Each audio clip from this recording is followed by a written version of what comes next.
வணக்கம். India Russia நட்பை பத்தி பேசும்போது அது பல வருஷமா பிரிக்க முடியாத ஒரு பந்தம்னு சொல்லுவாங்க. ஆனா இப்ப என்ன நடக்குதுன்னா, இந்த குளோபல் ஆயில் மார்க்கெட்ல ஏற்பட்டிருக்கிற ஒரு பெரிய சிக்கல் அது இந்த நட்பையே ஒரு கேள்விக்குறியாக்கியிருக்கு.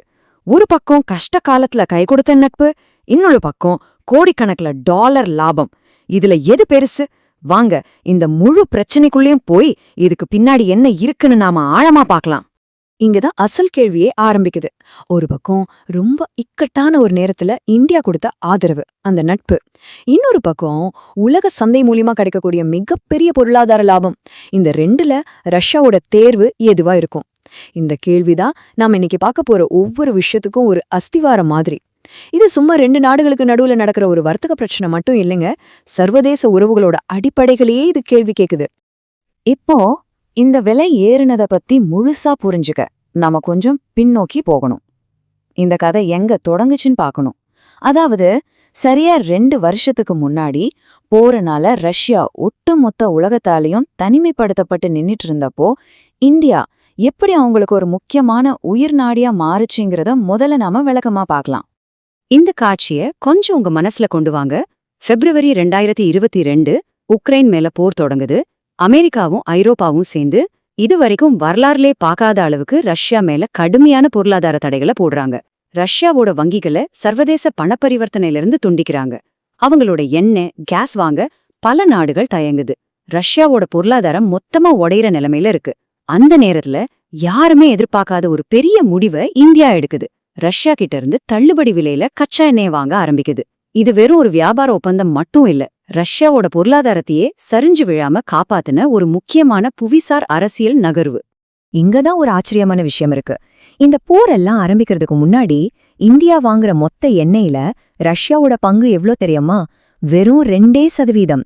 சில சமயம் அது 1% விட கூட குறைவா இருந்திருக்கு. யோசிச்சு பாருங்க, அப்போல்லாம் நம்மளுடைய எனர்ஜி தேவைக்கு ரஷ்யா ஒரு பெரிய ஆளே கிடையாது. ஆனா இதுக்கப்புறம் நடந்த ஒரு மாற்றம் இருக்கே, அது உங்களை நிஜமாவே ஆச்சரியப்படுத்தும். இங்க பாருங்க, அந்த 2% எப்படி கிட்டத்தட்ட 40%ஆ மாறியிருக்குன்னு. வெறும் சில மாசங்கள்ல ரஷ்யா இந்தியாவுக்கு கச்சா எண்ணெய் சப்ளை பண்ற நாடுகள்ல முதலிடத்துக்கு வந்துருச்சு.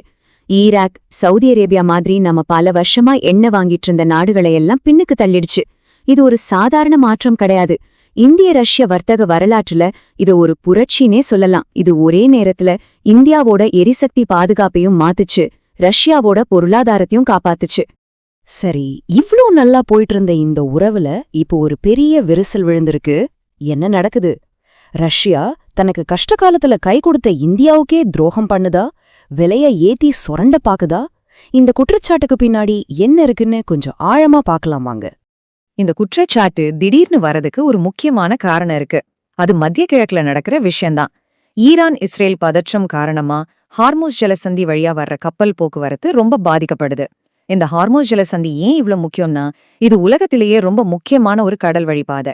உலகத்துல மொத்தமா வர்த்தகமாகிற எண்ணெயில 5ல் 1 பங்கு இந்த வழித்தடத்துல தான் போகுது. வளைகுடா நாடுகளை ரொம்ப நம்பியிருக்கிற இந்தியாவுக்கு இது உண்மையிலே ஒரு பெரிய அடி. அதனால வேற வழிகளை தேட வேண்டிய கட்டாயத்துக்கு இந்தியா தள்ளப்பட்டுச்சு. சரியா இந்த சந்தர்ப்பத்தை தான் ரஷ்யா தனக்கு சாதகமா பயன்படுத்திக்கிட்டு விலையை ஏத்துதாங்கிற கேள்வி இப்ப எழுந்து நிக்குது.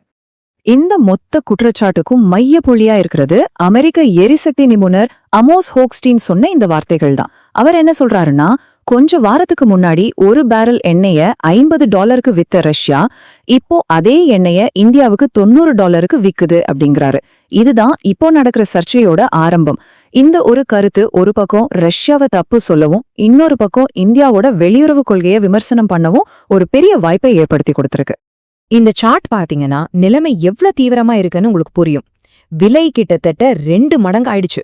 ஒரு காலத்துல ரஷ்யா கஷ்டத்துல இருந்தப்போ உலக மார்க்கெட் விலையை விட பேரலுக்கு $30 கம்மியா, அதாவது பெரிய தள்ளுபடியில எண்ணெய் கொடுத்துட்டு இருந்தாங்க. ஆனா இப்போ உலக மார்க்கெட் விலையை விட அதிக விலை கொடுத்து, அதாவது பிரீமியம் விலை கொடுத்து வாங்க வேண்டிய நிலைமைக்கு இந்தியா வந்திருக்கு. இதுதான் நிறைய பேருக்கு நட்புக்கு செஞ்ச துரோகம் மாதிரி ஒரு உணர்வை தருது. ஆனா ஒரு நிமிஷம், இது உண்மையிலேயே துரோகந்தானா?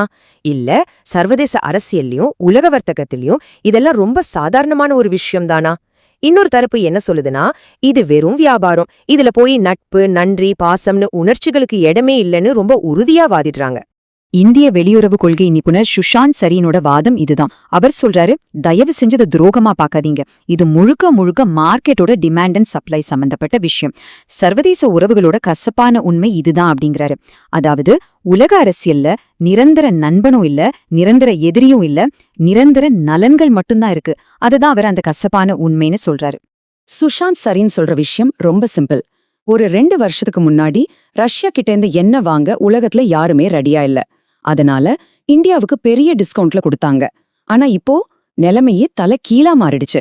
சீனா மாதிரி நிறைய பெரிய நாடுகள் இப்போ ரஷ்யா கிட்ட வாங்க வரிசையில நிக்கிறாங்க.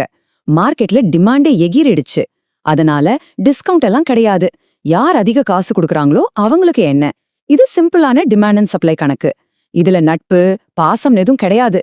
இது முழுக்க முழுக்க ஒரு எக்கனாமிக் கணக்கு, அவ்வளவுதான்.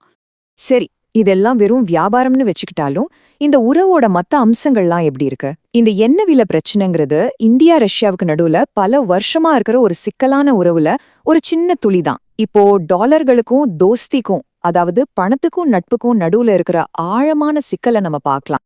இந்த உறவுல இருந்த நடைமுறை சிக்கல்களுக்கு இந்த பணம் அனுப்புற முறை ஒரு சூப்பர் உதாரணம். அதாவது வாங்கின எண்ணெய்க்கு காசு கொடுக்கறதே ஒரு பெரிய போராட்டமா இருந்துச்சு. முதல்ல டாலர்ல வர்த்தகம் பண்ணலான்னு பார்த்தாங்க. ஆனா அமெரிக்காவோட தடைகள் அதுக்கு இடம் கொடுக்கல. சரி, அடுத்து இந்திய ரூபாயில வர்த்தகம் பண்ணலான்னு முயற்சி பண்ணாங்க. ஆனா ரஷ்யா கிட்ட கோடிக்கணக்கில் இந்திய ரூபாய் சேர்ந்துடுச்சு. அதை வச்சு அவங்களால வேற நாடுகள்ல எதுவும் வாங்க முடியல. அதனால அந்த திட்டமும் நின்னுடுச்சு. அதுக்கப்புறம் ஐக்கிய அரபு அமீரகத்தோட திர்ஹாம் மூலமா முயற்சி பண்ணாங்க.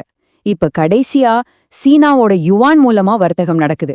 யோசிச்சு பாருங்க, ஒவ்வொரு கட்டத்திலையும் தடைகளை தாண்டி இந்த வர்த்தக உறவை காப்பாத்திக்க அவங்க எவ்வளவு கஷ்டப்பட்டிருக்காங்கன்னு இதிலே தெரியுது. இந்த உறவை வெறும் கச்சா எண்ணெயோட விலைய வச்சு மட்டும் நாம எடை போடவே முடியாது. இதோட ஆழம் வேற. 1971 போர் நடந்தப்போ அமெரிக்கா பாகிஸ்தானுக்கு ஆதரவா தன்னோட 7வது கடற்படையை அனுப்புச்சு. அப்போ இந்தியாவுக்கு துணையா தன்னோட கடற்படை அனுப்புனது அன்றைய சோவியத் யூனியன். இன்னைக்கு வரைக்கும் இந்திய ராணுவத்துக்கு தேவையான S-400 ஏவுகணை பாதுகாப்பு சிஸ்டம், போர் விமானங்கள், நீர்மூழ்கி கப்பல்கள்னு முக்கால்வாசி ஆயுதங்களை ரஷ்யா தான் கொடுக்குது. பிரம்மோஸ் ஏவுகணை மாதிரி கூட்டு திட்டங்கள் இந்த 2 நாடுகளோட டெக்னாலஜி நட்புக்கு ஒரு பெரிய அடையாளம். அதே நேரத்துல நாம ரஷ்யா கிட்ட இருந்து நிறைய இறக்குமதி பண்றோம், ஆனா ரொம்ப குறைவாதான் ஏற்றுமதி பண்றோம். இந்த வர்த்தக ஏற்றத்தாழ்வும் சரி செய்யப்பட வேண்டிய ஒரு முக்கியமான பிரச்சனை. ஆக இது ரொம்ப சிக்கலான பல அடுக்குகள் கொண்ட ஒரு உறவு. ஆக நாம மறுபடியும் ஆரம்பிச்ச இடத்துக்கே வர்றோம். ஒரு தராசு தட்டுல 50 வருஷ நட்பு, சரித்திரத்துல செஞ்ச உதவிகள், ராணுவ கூட்டாண்மைன்னு ரொம்ப கனமான விஷயங்கள் இருக்கு. இன்னொரு தட்டுல உலக சந்தையோட கடுமையான பொருளாதாரம், லாபம், அப்புறம் ஒவ்வொரு நாடும் தன்னோட நலனை பத்தி எடுக்கிற முடிவுகள் இருக்கு. சர்வதேச உறவுகள்ல கடைசியில எதுக்கு வெயிட் ஜாஸ்தியா இருக்குன்னு நீங்க நினைக்கிறீங்க? ஒருத்தருக்கொருத்தர் கொடுத்த நம்பிக்கையோட வரலாறா, இல்ல ஒரு பேரல் எண்ணெயோட அன்றைய விலைக்கா? இது உண்மையிலே ஒரு கடினமான கேள்வி. இத பத்தி நீங்களே யோசிச்சு பாருங்க.